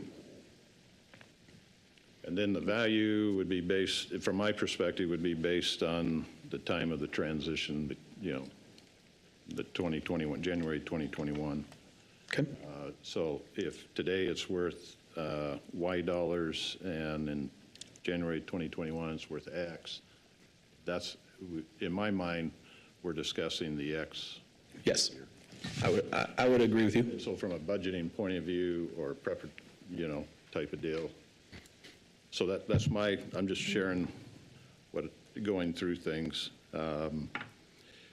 So was there ever an actual agreement between the fire district and the city of Nampa on the transfer and how the assets were being used and disposed of, et cetera?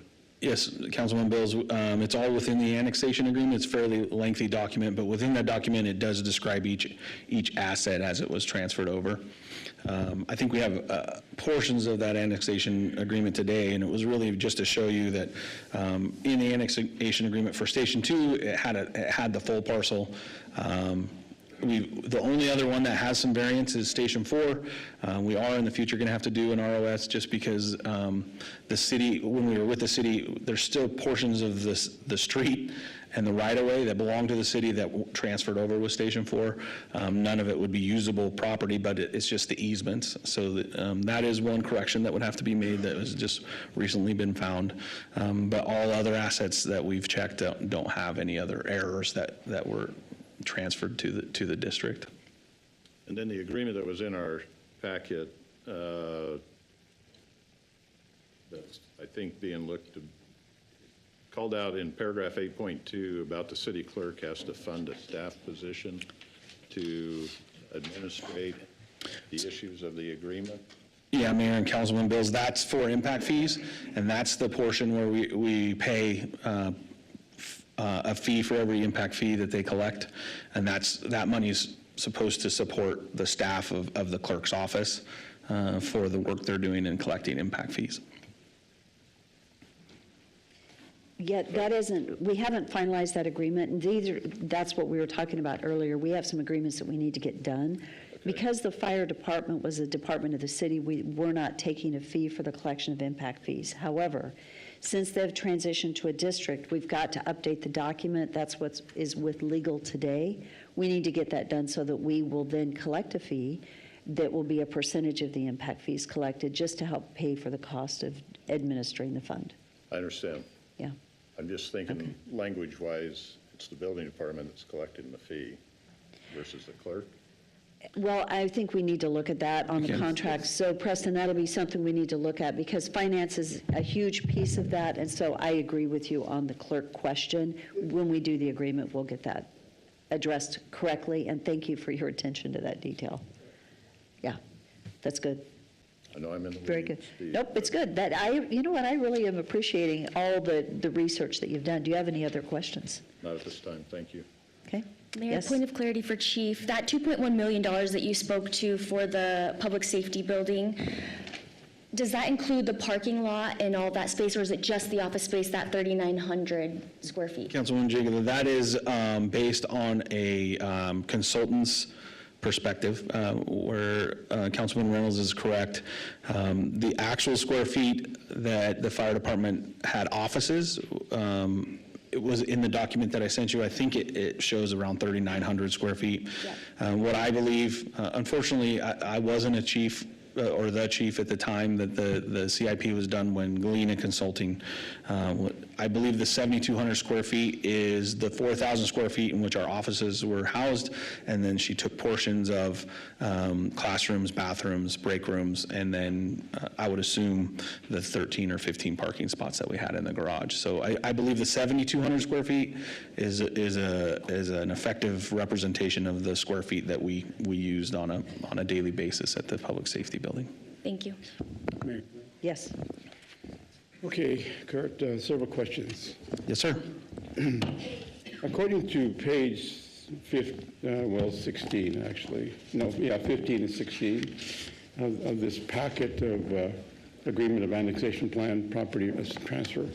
It says here that your district plans to purchase approximately $45.3 million in stations, and then $22.6 million of which is impact fee eligible. Right.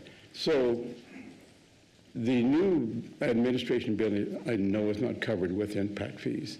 So what you're trying to do, by getting back into, or by proposing the impact fee part from the police department, is that's what's making up the rest of the $22.7 million?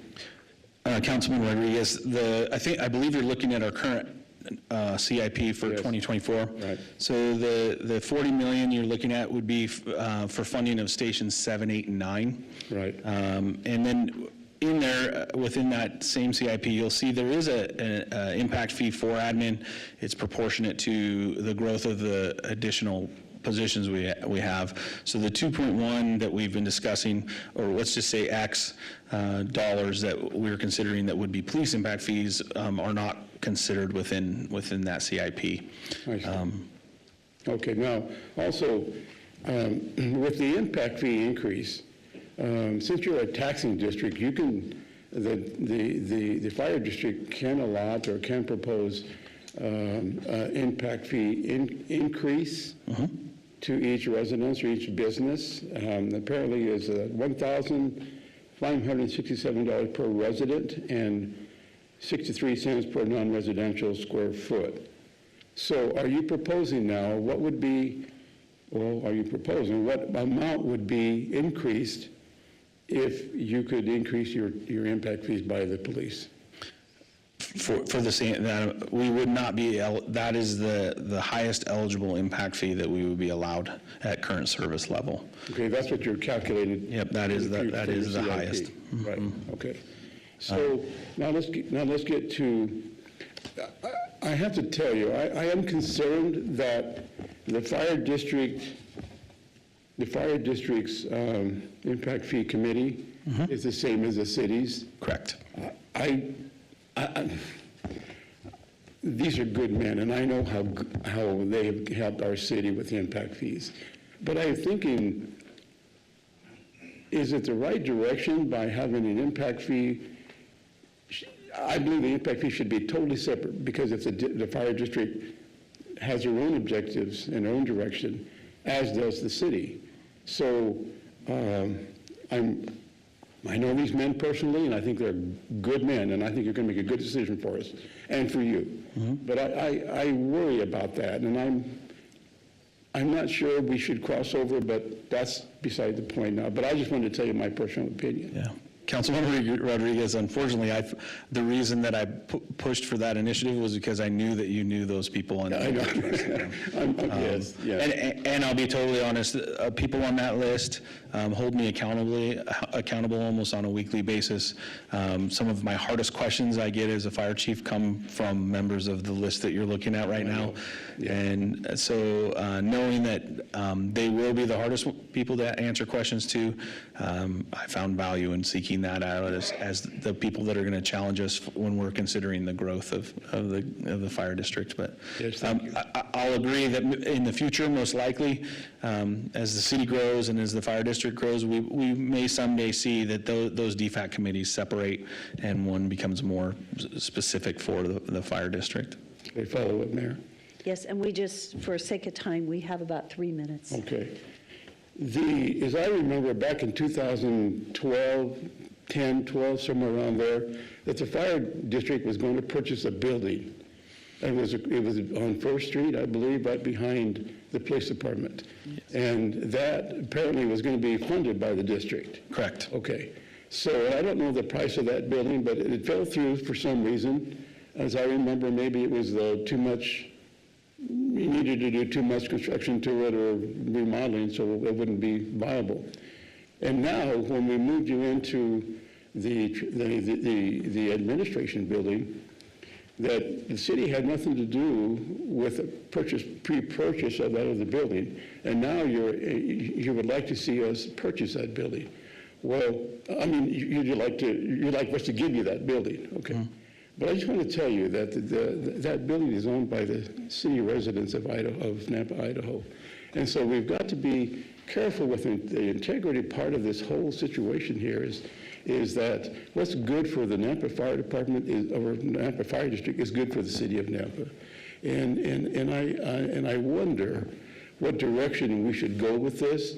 And my fellow councilman, I haven't spoken with him about this, but I'm wondering, are we doing the right thing by just saying, here's your building that you've been in, and now you're going to use that money, whatever amount that was, to build your other building. Well, and it's been burning inside me to ask you just point blank. Mm-hmm. Why don't you just buy the other building? Why don't the fire district just buy the other building and go from there? Councilman Rodriguez, some very good points. So the building that was offered to be purchased from the district, it was in 2018, sat right behind the public safety building. It used to be a seed company office. Right. And it didn't move forward at council's recommendation. There was some fees that would have been there's some fees that would have been associated with connecting it to the fiber of the city, and then a request from the district for an annual maintenance cost. And at the time, the reality was we had a vacant building. The city did, and so the choice was to not pursue the purchase of the building and move to 9 12th Street South. And then to speak to, I would agree that the building we're in, it solely belongs to the citizens of Nampa, and we also know that we serve those same citizens, and what we want to avoid is costing the citizens of Nampa money that has already been invested. And so we have an admin space right now that's been paid for and owned by the citizens of Nampa, and so we don't want to create a secondary cost that your citizens that you represent are the same that we represent. And so we don't want to create a cost where we're paying again for an administrative space for the fire department. Okay, thank you, sir. That's all I have, Mayor. Thank you. So we have a hard stop. So I'd like to recap real quickly, because I think what I'm hearing is that we would like to research, please correct me if I'm wrong, really 2 different paths. One is we need the legal confirmation of the use of impact fees. We also need to, so that's one piece, and what those impact fees would be if we did what Chief Carpenter has suggested. We need to, if we do apply impact fees, we need to come back and validate the square footage and come into agreement on the square footage so that we can do that times the impact fee amount and move forward with that. The other consideration would be looking at the actual value of the building. We could compare the CIP and the value of the building, or we could say, the council may say, just pursue the CIP at this time, or not. So I guess I would like to ask council which direction you'd like to go, if you'd like to go with a dual path. We could look and see, do a broker's assessment with a local broker that we work with to get an idea of the value of the building, or we could just strictly pursue the CIP piece.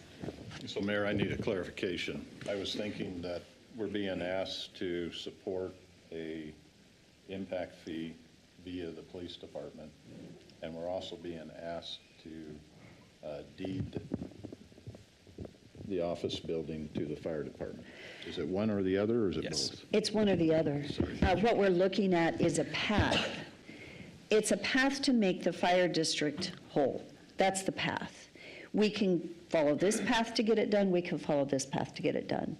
And so I think what I'm hearing today is that there's actually two different paths that we could take. We can pursue and research both paths and bring them back to the city, if we would like to do that. Or we can just say, you know what, we're going to pursue one path first. That path would be confirming legally what we can do with our impact fees, identifying what that what the CIP was at that time, or how we would work. And we would work with Tischler Weiss, Colin, that has taken Ann Westcott's place. They've been working with us for years, so they have the understanding, the basis. They know where our whole process, and I feel confident with that. So if that's the direction the council would like to go, first is to work with legal and work with Tischler Weiss, identify what that is, and then bring it back. Is that the direction I'm hearing from council? Or would you like to pursue a parallel path? But it isn't both. It's either or with one outcome intended. Madam Mayor? I would like to see a parallel path so we can have some options. Chief has mentioned many times the $2.1 million number. There's a discrepancy there, so we need to come up with what that number is, whether it's a trade or CIP or whatever. But if your square footage number based off of the 2.1, we're about 4,200 square feet difference on that number. But if that was a lease or even a purchase, the common areas would all have a different square footage number to them. So I feel like we need to have that information in front of us. I don't have exact numbers. I was just doing some math. But if I take the 4,200 square feet, which would have been common area, and I put a different square footage number to that, I come up with like 1.3 million, somewhere in there. So I think we need to really come to that number so that we're both comfortable. They say a good deal is when both parties feel like they got taken advantage of. So that's where we need to come to. So. Yeah. And Mayor, if I may, I know we're dead stop. To the whole council, I apologize if I offended you by not meeting in person. I just wanted to have an open conversation. I am 100% always willing to meet with any one of you, and I would agree that we could have hastened some conversations had I taken that opportunity. So please don't feel like I don't want to meet with you. I would be happy to, whether it's over coffee or me coming to you. There isn't a time where I wouldn't make time to come see you. So while Councilman Reynolds does have to step away, there's time for other comments. So, yes. Just a quick comment. Thank you, Kirk, for coming and being so transparent. I know that you're speaking your heart. And at our core values, I think, across the table here is citizen safety first. Yeah. And that's the basis, I think, that we're coming. I wouldn't want to have an impasse that would ever put citizen safety in jeopardy. So there's a lot of detail that we need to work out still. Yes. But thank you for the willingness to do that. Yeah, thank you, Councilman Haverfield. Mayor, I'm just going to say I'm not interested in muddying the water with the impact fee. part. And then also, I would be interested in doing a broker assessment for the square footage that was in the Hughes Nichols Public Safety Building, and then also the building that they're in currently now for the 2021 value. So that would kind of be my leaning. Okay. And I also am interested in the impact fee situation taken from the police department, but I'm also willing to go forward to look to see what we have for the building. With very hesitation, I will go forward with that, but the final decision will be with us later down the road, right, Mayor? Okay. Thank you. Mayor, Yes. just a point of clarification. With the current building that we're in, if you're going to do an assessment on that one, you have to take into consideration the parking lot that's with that.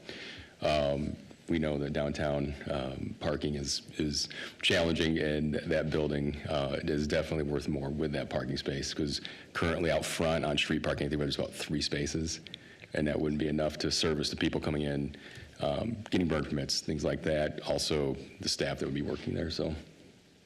Thank you. We will definitely we will ensure that that's taken into consideration. Thank you. Thank you. Wasn't Yes. dedicated. That Well- parking could be used by the general public.